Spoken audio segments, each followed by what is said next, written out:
গোছানোর কাজটাও তারাই করছে। এখানে আমি বের হইলে হয়তো আমি সেই প্রক্রিয়ার সাথে জাস্ট যুক্ত হব।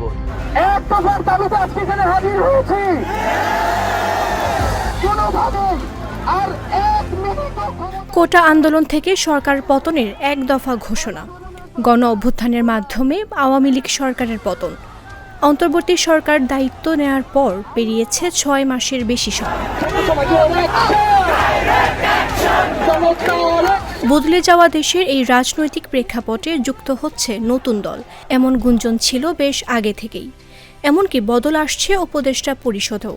এবার সেই আলোচনায় সিলমোহর লাগালেন তথ্য ও সম্প্রচার উপদেষ্টা নাহিদ ইসলাম। এবং ইতিহাসে বাংলাদেশের সবচেয়ে একটি সুন্দর দল জনগণ উপহার পাবে এই মাসের মধ্যে। গেল 5 ফেব্রুয়ারি জাতীয় নাগরিক কমিটি ও বৈষম্য বিরোধী ছাত্র আন্দোলনের নেতারা ঘোষণা করেছিল ফেব্রুয়ারির মধ্যেই প্রকাশ করা হবে নতুন রাজনৈতিক দলের নাম ও প্রতীক। জানা যাচ্ছে এ দলের হাল ধরতে চলতি মাসেই অন্তর্বর্তী সরকারের উপদেষ্টা পরিষদ থেকে পদত্যাগ করবেন নাহিদ ইসলাম।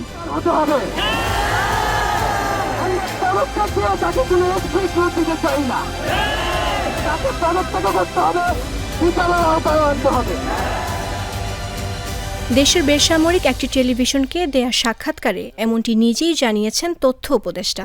বলেন, দলের কার্যক্রমে যোগ দিতে তিনি সহ উপদেষ্টা হিসেবে দায়িত্ব পালন করা শিক্ষার্থী প্রতিনিধিরা পদত্যাগের ঘোষণা দিতে পারেন কয়েকদিনের মধ্যেই।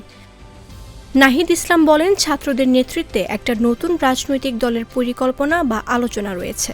সে দলে অংশগ্রহণ করতে হলে সরকারের থেকে সেটি সম্ভব নয়। নতুন দলে যেতে চাইলে সরকার থেকে পদত্যাগ করবেন বলে জানান তিনি। বলেন, সরকারের থেকে মাঠে যাওয়া, জনগণের সাথে কাজ করা বেশি জরুরি বলে মনে হলে সরকার ছেড়ে সে দলের প্রক্রিয়ায় যুক্ত হবেন তিনি।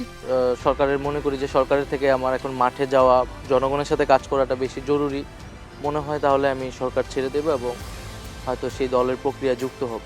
ঘোষণা এসেছে দলটি এ মাসেই হবে উল্লেখ করে তিনি বলেন, আর কয়েকদিনের ভেতরে একটি চূড়ান্ত সিদ্ধান্ত সবাই জানতে পারবে।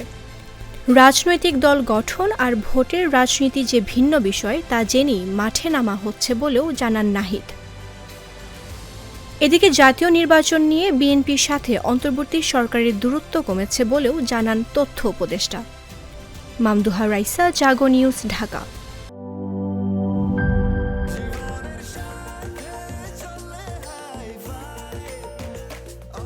স্বাস্থ্যকর অল টাইম, সব সময় অল টাইম হেলদি লাইফ।